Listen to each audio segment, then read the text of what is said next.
You think I'm a fool? I nearly committed suicide because of your callous and wicked act. Go away from me. Your apology is unacceptable.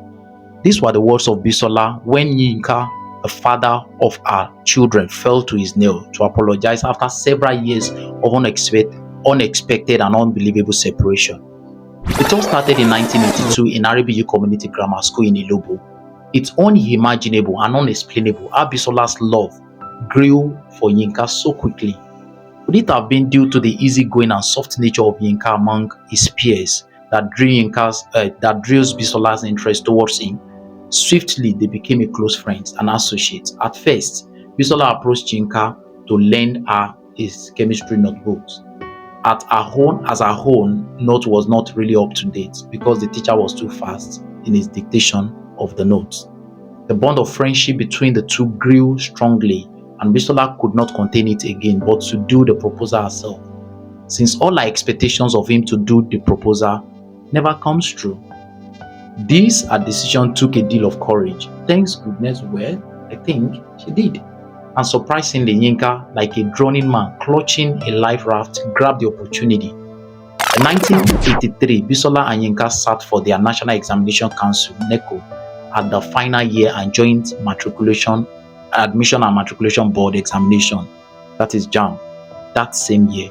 Luckily, they had their papers and gained admission into different institutions. They do seldomly see each other, but they often communicate through and get in touch through posting of letters and sometimes they visit each other and get on moving with hope of getting married to each other in the future once they finish their program.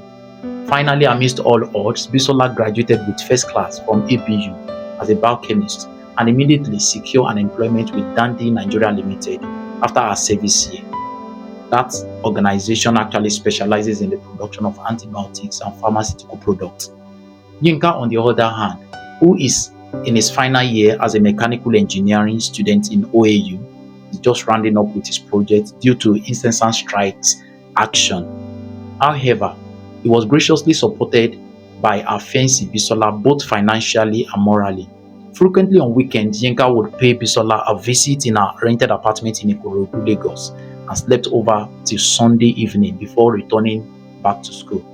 The closeness was much that they couldn't contain it any longer. At last, Yinka got Bisola impregnated. The duo didn't too bother since they had promised to marry each other and one of them is gainfully employed already.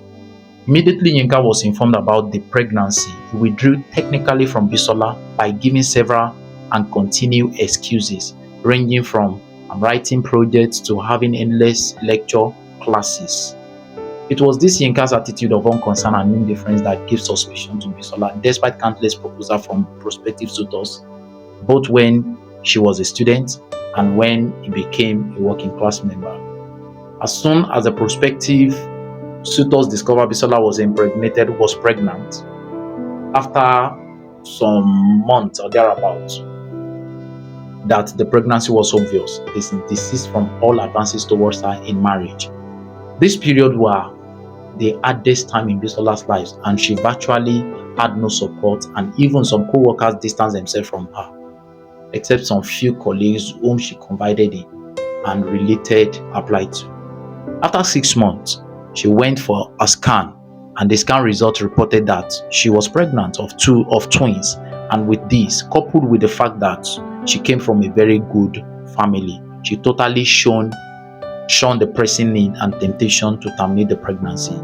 Yinka completed his programs and decided to propose to Adetola, a medical student in that same university, due to the prospect he foresighted in her. However, Adetola got opportunity to travel abroad during her housemanship when Yinka was still serving as a youth corper. Yinka, keeping all hope alive to travel abroad and join Adetola for their relationship to continue. One Friday morning, he received a sad letter from Adetola telling him to move on, as she is set to get married to Charles, a well-established American trained doctor in Georgia, United States of America. Yinka was greatly devastated and depressed, as he had earlier opened up to Bisola in his letter that he is no longer interested in the relationship, while stating his obvious reasons why they cannot continue, why they cannot marry. 5 years later, One Monday morning, about 8 a.m., Bisola drove in to Atima filling station along Ekpe Road while she was going to resume her duties in her place of work. Not too long that the fuel attendance was done, Bisola sighted Yinka moving across the lawn into one of the offices at the filling station. With mixed feelings and uncertainty, they walked towards each other. Having recognized each other, Bisola could not hold her tears, while Yinka fell to his knee, pleading for forgiveness. You think I'm a fool. I nearly committed suicide because of your callous and wicked heart. Go away from me. Your apologies is unacceptable. Here comes the issue. Neither of them is currently married.